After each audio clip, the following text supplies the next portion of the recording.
Salut les amis, j'espère que vous allez bien. Nous sommes de nouveau ensemble pour un nouvel épisode de Mama Crazy Life. Alors aujourd'hui, je vous emmène dans les coulisses de la vie de Tiffen, maman d'un petit garçon de 7 ans. Moi, je suis tellement émotive qu'à chaque fois, je le sais. Alors on y va. Bonjour Tiffen, comment tu vas? Bonjour, je vais très bien. Je vais bien. Une belle journée ensoleillée avec beaucoup de pluie, c'est toujours sympa. J'imagine, c'est vrai que moi aussi j'ai failli être bloquée par la pluie, mais bon. Oui. Nous on a été bloqués par les travaux. Les travaux, les embouteillages, ça a été un peu compliqué. On est là maintenant. Oui. Coucou tout le monde. Aujourd'hui on a Tiffen, maman d'un petit garçon de 7 ans, qui va se présenter un petit peu qui elle est, ce qu'elle fait, et voilà. Donc je suis Tiffen, je viens d'avoir 40 ans, je suis maman d'un petit garçon de 7 ans qui s'appelle Elliot. Qu'est-ce que je fais? Alors, je suis séparée de son papa depuis 3 ans, donc je l'éduque seule depuis 3 ans. Qu'est-ce que je fais dans la vie? Donc dans la vie, je travaille dans le conseil. Plus spécifiquement, j'achète de la prestation intellectuelle, plus précisément dans l'informatique, pour faire très simple. Oui. Donc voilà, je ne sais pas quoi te dire d'autre sur moi. Mon fils et mon travail remplissent beaucoup ma vie, mais ma famille et mes amis également, donc je ne sais pas quoi dire de plus. Donc en gros, tu arrives à joindre tous ces petits bouts-là, rester une femme, être maman, travailler.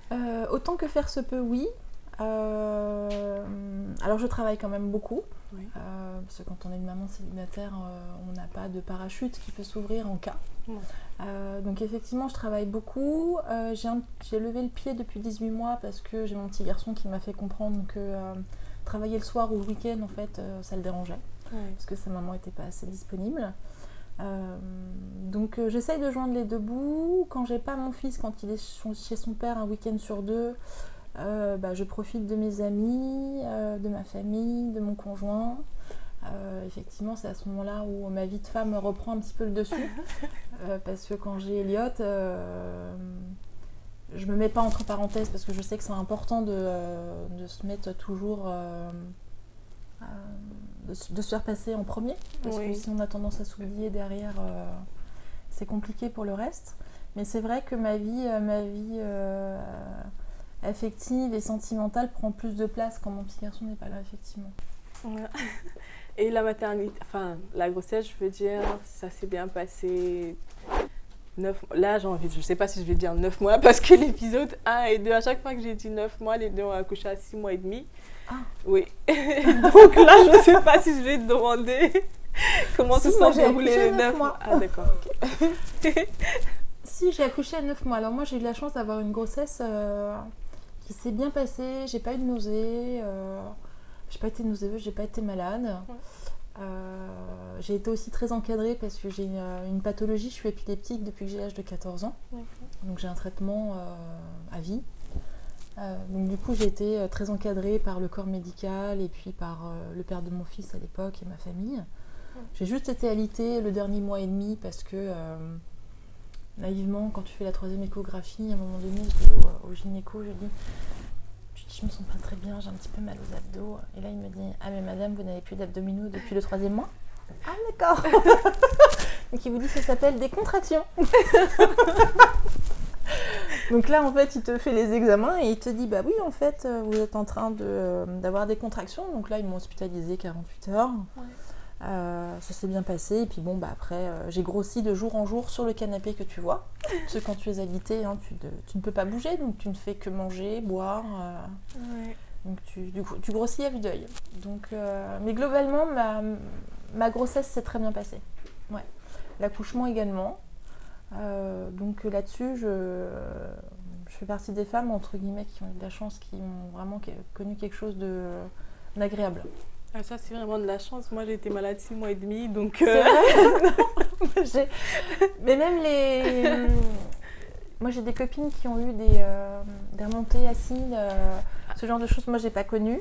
Ça, je crois que c'est mon pire cauchemar. D'accord. Donc non, moi là-dessus, honnêtement, la maternité, enfin ma grossesse s'est hyper bien passée, à part le dernier mois et demi, mais bon, j'avais un bébé qui bougeait beaucoup, mais globalement, j'ai pas de mauvais souvenirs. À part la fois où ils m'ont hospitalisée rapidement. C'est très bien ça, tu as vraiment eu de la chance. Désolée les filles, ça arrive. Je ne suis pas une légende urbaine. Mais c'est bien de voir que ça existe aussi, les chanceuses. Mais ça existe, mais j'ai une amie qui a accouché il n'y a pas longtemps prématurément également. Ouais.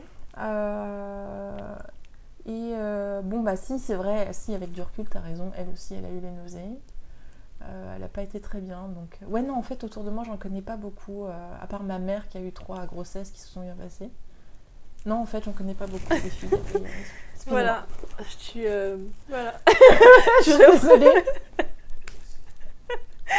C'est très bien, on est contente pour toi. Tu as de Bah, la chance. oui, merci. Il faut bien ce type d'exemple aussi. Oui. Ouais. Par contre, le post-accouchement était un peu plus compliqué parce que, comme beaucoup de femmes, j'ai eu des aides pour accoucher, donc des petites coupures qui sont habituellement naturelles, enfin des épisiotomies, quoi. Oui. Donc ça, c'était un peu plus douloureux après. Mais globalement, ça s'est bien passé. Ouais, j'ai pas de... Et qu'est-ce qui t'a le plus surpris dans la maternité une fois que c'était terminé la grossesse, ce nouveau monde? De constater à quel point notre corps était vraiment une mécanique de précision. Parce que tu accouches et quelques heures après, tout se remet à peu près en place. Quelques mois après, c'est comme si tu n'avais jamais porté d'enfant pendant 9 mois. Ça m'a beaucoup impressionnée. Ce qui m'a aussi beaucoup impressionnée, c'est... on a le sentiment de connaître la signification de mots comme amour, responsabilité, ce genre de choses. Et en fait, tu les découvres vraiment quand tu mets au monde un enfant. Oui. C'est-à-dire que tu rentres, entre guillemets, jeune femme, et tu ressors mère, et là, l'amour que tu as pu éprouver pour les gens avant, en fait, ça n'a absolument rien à voir avec ce que tu ressens pour l'enfant.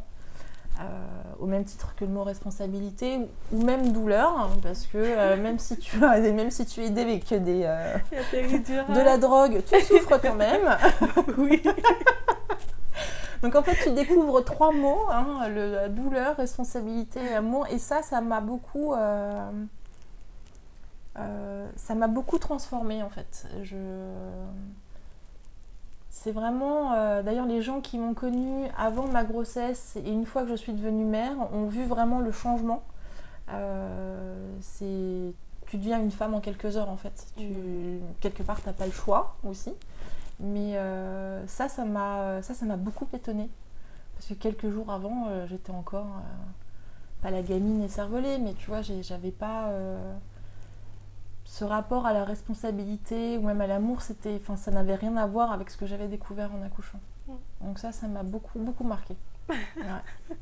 Mais tout à l'heure, tu as dit que très vite, le corps tu avais l'impression de n'avoir jamais porté d'enfant. Ça veut dire que toi, tu n'as pas vraiment connu de changement après, parce qu'il y en a qui prennent beaucoup de poids. Alors moi, j'ai pris beaucoup de poids. Ne s'aiment plus du tout. Ils n'arrivent plus à refaire toute la garde-robe et tout. Alors moi, pendant ma grossesse, j'ai pris beaucoup de poids. Donc si, j'ai oublié de le dire, mais je l'ai oublié. Mais c'est que pendant ma grossesse, je crois que j'ai emmerdé toutes mes amies, ma mère, tout le monde qui est autour de moi. Parce que j'ai pris 22 kilos. Enfin, j'ai arrêté de compter à 22. J'ai arrêté de regarder le poids à un moment donné parce que je me suis dit, c'est pas possible. Parce que je fais partie de ce petit pourcentage de femmes qui peuvent manger ce qu'elles veulent sans grossir. Et la seule fois de ma vie où j'ai pris du poids, c'est quand j'étais enceinte. Tu vois ? Donc comme quoi, le corps, quelque part, il s'adapte, c'est bizarre. Et assez rapidement derrière, en plus j'avais de la cellulite sur les jambes, donc j'appelais ma mère en pleurs, je me disais maman, j'ai de la cellulite, c'est pas normal. Elle me dit t'inquiète pas, c'est la cellulite de grossesse, après ça va partir. Je lui dis je te crois pas. Et en fait c'est la fin de ma vie. c'est ça. Et en fait maman avait raison. Assez rapidement, 6 mois après avoir accouché Elliot, en fait, j'ai retrouvé mon poids de forme. J'étais limite même un petit peu plus mince qu'au début parce que moi je ne l'ai pas allaité à cause de ma pathologie, mais comme toutes les mamans le savent, pendant qu'il dort, tu essayes de ranger 2-3 trucs, tu avales une tranche de jambon comme tu peux, tu fais tourner une machine. Donc vu que tu es épuisée les 6 premiers mois en fait, et que tu n'as pas vraiment le temps de manger, moi je me suis un petit peu autodigérée. Donc j'ai récupéré mon poids assez rapidement. Par contre, ce qui a été dur derrière, c'est la fatigue. Les 18 premiers mois de vie d'Elliot ont été assez intenses. Même s'il a fait ses nuits rapidement, vu que je suis quelqu'un qui se fatigue beaucoup avec mon épilepsie, pour moi ça a été compliqué les 18 premiers mois. Ça a été assez dur. Est-ce qu'il est arrivé des fois que tu te demandes, que tu te dises non, là j'ai besoin d'un break, j'en peux plus, j'ai besoin d'une pause? Oui, j'allais me réfugier chez mes parents. J'allais me réfugier chez mes parents, notamment quelques jours après avoir accouché, parce que la douleur de l'épisiotomie était tellement dure que c'était... je suis retournée chez mes parents comme si j'avais 10 ans. J'ai passé quelques jours chez eux. Avec maman. Qui a pris le relais quelques jours parce que j'en pouvais plus. Et puis oui, il y a des moments où tu as des moments de doute parce que tu es épuisée, tu es éreintée, donc même si l'amour est là et que tu es heureuse de l'avoir et que tu te demandes ce que tu as fait les 30 ans avant de l'avoir, tu te dis mais qu'est-ce que j'ai foutu de ma vie en fait? Parce qu'en fait là, il comble tout. Tu vois, il prend tout l'espace. C'est vraiment super. T'as des moments de doute parce que quand la fatigue prend vraiment le dessus, ou quand il veut pas dormir, quand il a mal au ventre, puis toutes les premières fois sont particulières. Donc oui, comme toutes les mamans, j'ai eu des moments de doute, des moments où je me suis effondrée, où j'ai pas été travailler parce que physiquement j'en étais pas capable. Donc oui, j'ai eu des moments de doute, bien sûr. Déjà, comment est-ce que tu as géré le côté estime de soi et est-ce que tu as eu des séquelles après l'accouchement, physiquement ou psychologiquement, moralement? Des séquelles physiques, j'en ai pas eu. J'ai pas de souvenirs comme ça qui soient hyper désagréables sur la maternité. J'ai plus des souvenirs où je me lève la nuit et je vais lui mettre le doigt sous le nez pour vérifier s'il respire comme toutes les mères, je crois. Effectivement, ça c'est super drôle parce que toutes les mamans se plaignent. Ah, j'arrive pas à dormir, il joue tout le temps, il pleure tout le temps, il dort pas. Mais dès qu'il dort, c'est ça va, Mais c'est ça, allez, lève-toi. Tu le secoues pour voir, mais t'es sûre que tu t'as encore envie? J'ai eu des doutes après, comme toutes les mamans, sur l'éducation que j'inculque à mon fils tous les jours. Mais pas au début. Peut-être quand j'ai quitté son père, après. Où là, forcément, tu sais, tu te demandes si tu fais le bon choix, si ça va pas impacter un petit peu son développement, ce genre de choses. Ça a été compliqué de prendre la décision, cette envie de rester parce que peut-être que c'est mieux pour l'enfant. Dans mon entourage, j'avais des gens qui restaient ensemble pour les enfants. Donc j'avais un petit peu... Moi j'ai l'habitude de sonder un petit peu ce qui se passe autour de moi, j'écoute beaucoup les gens, j'observe, tu sais, je prends jamais de décision à chaud, j'ai besoin de... Je fais un petit benchmark, toujours. Et c'est vrai qu'avec son papa, ça se passait pas bien, on avait beaucoup moins de sentiments l'un envers l'autre, on prenait des chemins de vie qui étaient complètement orthogonales, ça ne fonctionnait plus. Et je me suis posé la question de savoir s'il fallait, entre guillemets, que je me sacrifie pendant un certain nombre d'années pour mon fils ou pas. Et puis en discutant avec certains de mes amis qui avaient vécu avec des parents qui avaient fait ce choix-là, mais qui se déchiraient au jour le jour, m'avaient expliqué pour eux que ça avait été très compliqué en tant qu'enfant pour eux à gérer.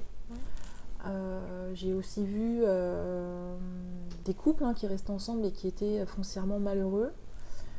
J'ai été voir aussi un pédopsychiatre pour prendre la température pour mon enfant, pour faire ce genre de choses. Et puis, il y a un moment donné où, quand tu es malheureuse, À un moment donné, je me suis dit, il faut y aller, quoi. Donc, à ce moment-là, j'ai douté, par contre, parce que je ne savais pas quel impact ça allait avoir sur mon enfant. Quand je lui ai appris, je n'avais pas dormi la veille, j'avais eu mal au ventre toute la nuit. Et quand on lui a expliqué tous les deux, moi je pense qu'il était un petit peu petit pour comprendre, il a dit ok d'accord. Juste ok d'accord. Donc j'ai eu des doutes à ce moment-là, j'en ai parfois quand je l'éduque, quand il se rebelle un petit peu, quand je travaille trop ou quand j'essaie de refaire ma vie et que ça se passe pas forcément comme je l'avais prévu et que il vit un petit peu les choses comme moi et que pour lui c'est un petit peu compliqué aussi. Donc, mais dans les premières années de vie d'Eliott, j'ai pas eu, je me suis pas sentie fautive, je me suis pas désaimée. Enfin, j'ai pas eu ces sentiments-là, non.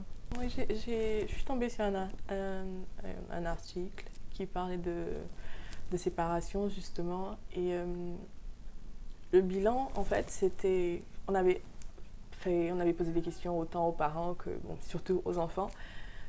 Et il y en a beaucoup qui disaient qu'ils auraient préféré que les parents se séparent plus tôt. Parce que c'était difficile de grandir dans un environnement où on sent très bien qu'ils ne s'aiment plus, ils se disputent, il n'y a pas de complicité, il y a tout le temps des contradictions, ce type de choses. Il y en a beaucoup qui disaient honnêtement, j'aurais préféré que mes parents se séparent plus tôt, aujourd'hui ils sont séparés.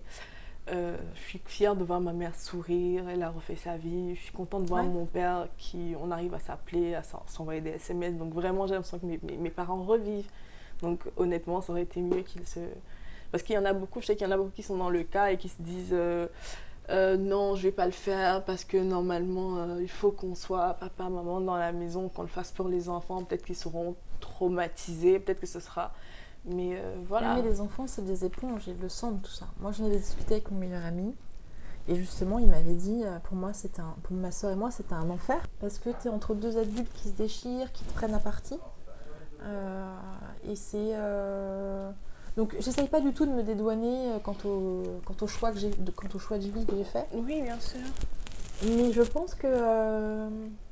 moi, je suis beaucoup plus heureuse. Je pense que le père de mon fils également. Et mon fils est un petit garçon qui est très souriant, très joyeux, donc il aurait certainement préféré avoir ses deux parents tous les jours à la maison, mais j'aime à croire que ça l'a pas trop impacté. Après, c'est vrai que le bonheur c'est très important, donc peut-être que des fois on choisirait le bonheur plutôt que certaines situations qui paraissent être les meilleures. Donc, après, j'imagine que non seulement il y a généralement cette crainte de je vais me séparer, comment ça va se passer, et peut-être aussi se dire est-ce que je pourrais me remettre en couple, comment ça va se passer, est-ce que je vais réussir à refaire confiance, à aimer de nouveau. Cette crainte-là, on a peur on se demande est-ce que je pourrais me remettre en couple, est-ce que je pourrais aimer de nouveau.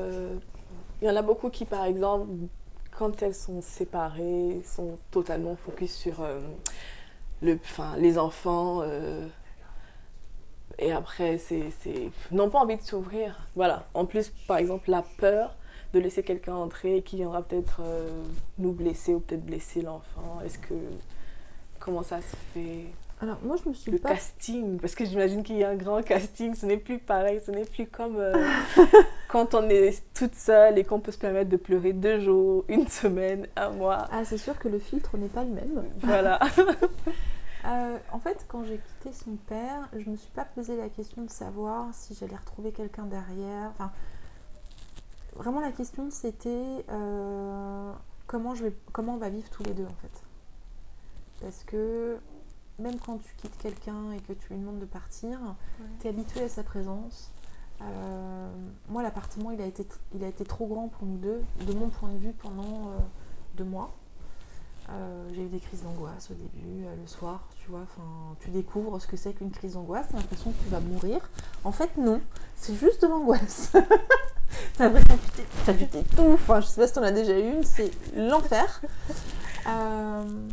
Donc au début, je me suis pas posé la question comme ça. Je me suis juste... J'étais en train de monitorer mon fils pour voir vraiment, parce que la pédopsychiatre m'avait... j'avais été en voir une avant de lui annoncer, pour savoir comment lui dire les choses. Et en fait, je lui avais demandé, est-ce qu'il faut que je vous amène Elliot ? Elle m'a dit, si vous voyez qu'il y a un changement radical de comportement, de vie, de façon de parler, de ce genre de choses, amenez-le moi. Oui. Si au contraire, vous voyez qu'il continue son petit train-train habituel. Et donc j'étais vraiment focus sur l'enfant au début pour voir comment ça se passait.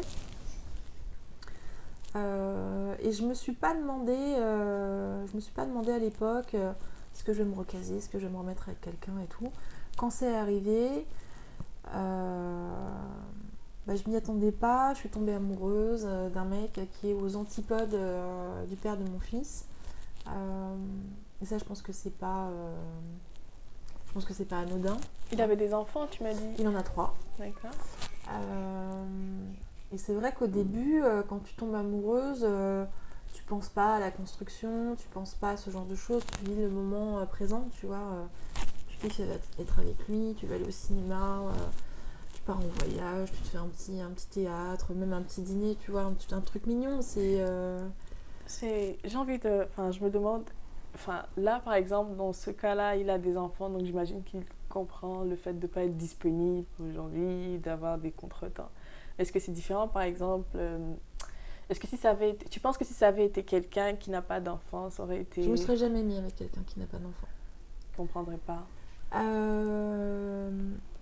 Parce que... Alors, je pense qu'effectivement, tu ne peux pas comprendre ce que c'est que de dégager du temps pour une tierce personne tant que tu n'en as pas vraiment un à toi. Et puis parce que, initialement, au début, j'avais pas envie de refaire un enfant. Tu vois, donc... Au moins, non. Je t'ai calmée là. Je me suis dit, waouh, c'est bon. Ok, là, tu as fait d'une pierre 4 coups. C'est ça. Donc non, là, mais en fait, si tu veux, moi j'ai des copains qui ont des critères. Alors, moi, je suis une nana comme ça, qui soit célibataire, de tel âge, de telle taille, tel poids, et puis je lui fais 2 gamins. Ok, mais est-ce que tu t'es posé la question de savoir si toi tu l'intéressais ? Parce que potentiellement tu as 15 ans de plus qu'elle et tu n'as toujours pas d'enfant, tu n'as jamais été mariée. Voilà. Donc tu as juste un warning au-dessus de la tête. Et bien moi le warning je l'avais mis de la tête au-dessus des mecs pareil qui... Moi je cherchais quelqu'un qui effectivement qui avait construit. Oui. Parce que pour moi c'est un gage de, entre guillemets, de stabilité quand tu as réussi à construire avec une femme autre que moi, tu vois, pour moi c'est important, ça veut dire que tu es stable, quand tu as mis des enfants au monde, que je constate que tu t'en occupes, et que tu t'en occupes très bien, que tu es disponible pour eux, ça c'est rassurant pour une maman célibataire. C'est pas un peu facile là d'avoir... non, c'est pas facile, parce que quand tu passes de 1 à 4, je t'assure que c'est pas facile. Là surtout c'est que bien. c'est des ados. Si tu veux, le mien c'était, il est encore facile, tu vois, je lui dis fais ci, il le fait. Un ado, tu lui dis fais ça, il te regarde, tu fais pourquoi ? Ok. Je sais pas si tu connais l'humoriste Thomas Guidjon. Il a un sketch où il dit, en fait, sa femme avait déjà un enfant, une fille, je pense, et des fois il lui parlait, il lui disait t'es pas mon père et tout. Et un jour elle a appelé, je crois qu'elle devait rentrer d'une soirée, quelque chose comme ça. Et elle n'avait pas pu rentrer toute seule, du coup elle a appelé. Est-ce que tu peux venir me chercher? Il lui a fait, tu n'es pas ma fille, débrouille-toi. Donc... Alors moi j'ai jamais eu de réflexion comme ça, mais effectivement... Bon, je pense que c'est un humoriste aussi, peut-être que c'est pour ça. J'ai jamais eu de trucs comme ça où on m'a dit ouais t'es pas ma mère, machin, même si je pense à un moment donné qu'ils l'ont pensé.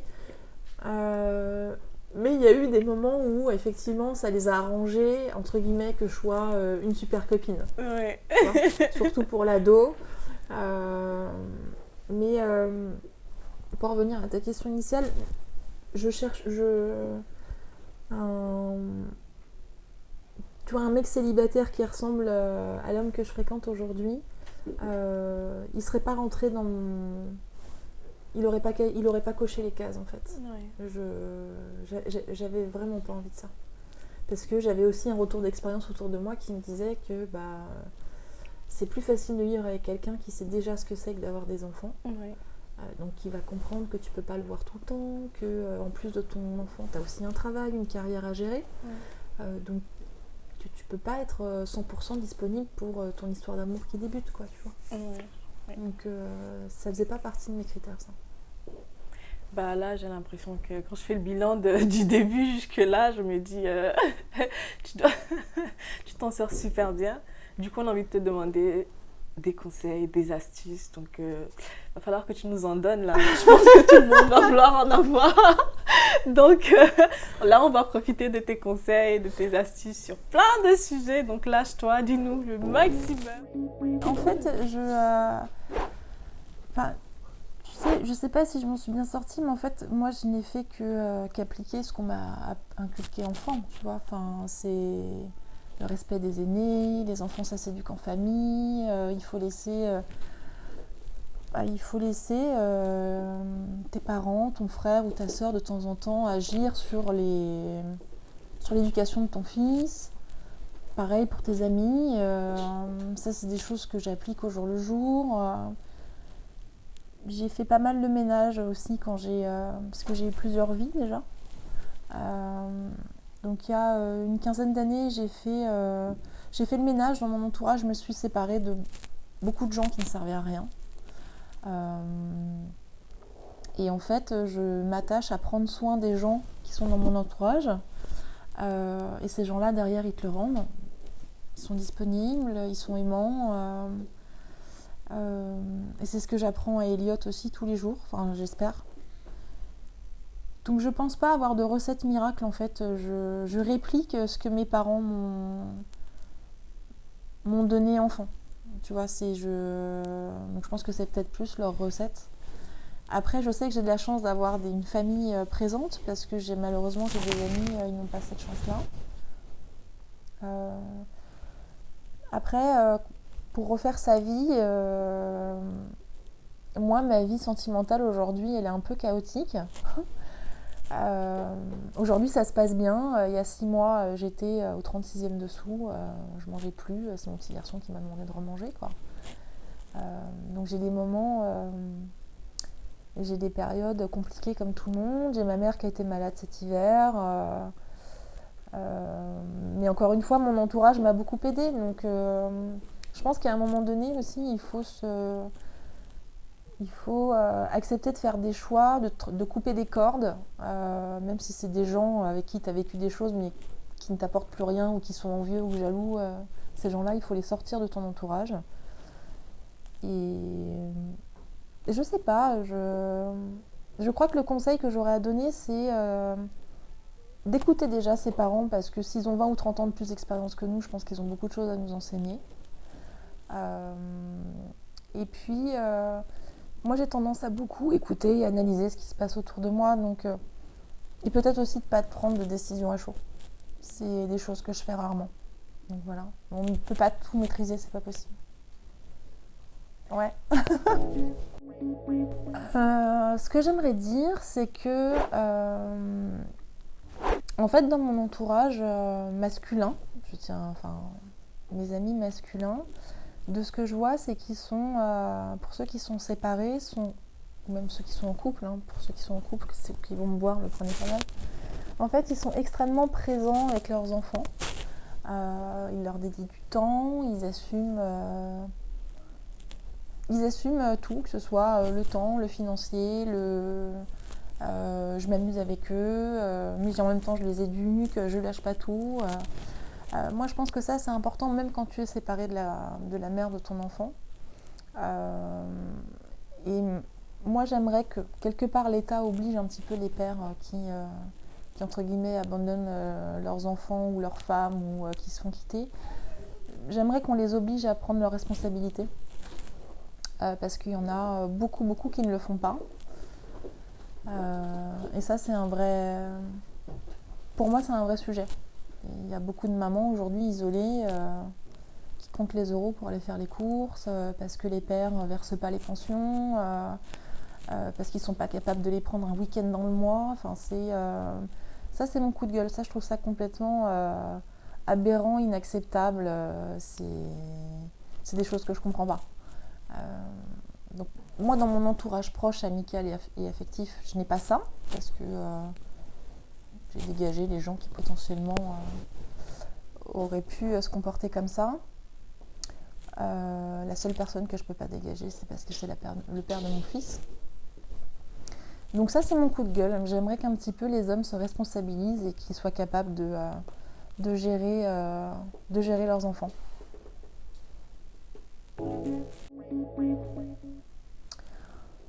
Après, c'est pas non plus facile avec le père de mon fils tous les jours, hein, loin de là. Il a été présent pendant les 4 premières années, mais il est absent depuis, financièrement déjà. Donc aujourd'hui, c'est pas vraiment un souci parce que j'ai repris des études il y a 5 ans, qu'aujourd'hui je m'en sors bien professionnellement, mais demain il m'arrive quelque chose, tu vois, par exemple, je sais pas s'il est capable de récupérer l'éducation de mon fils, tu vois, financièrement il peut pas être présent. Donc en apparence tout va bien, mais j'ai des problèmes comme toutes les mamans. Donc voilà. Alors je crains, parce que c'est génétique, j'ai peut-être une crainte effectivement que ça se déclare chez lui à l'adolescence. J'ai toujours la crainte de l'entourage. Mais pas forcément des adolescents qui va fréquenter de tout ce qui est prédation qu'il peut y avoir autour de nos enfants. Ça m'effraie beaucoup. Donc c'est des choses aussi que j'adresse aussi avec lui, parce que je veux qu'il soit conscient qu'il y a des gens gentils et puis il y en a qui ne le sont pas, même avec les enfants.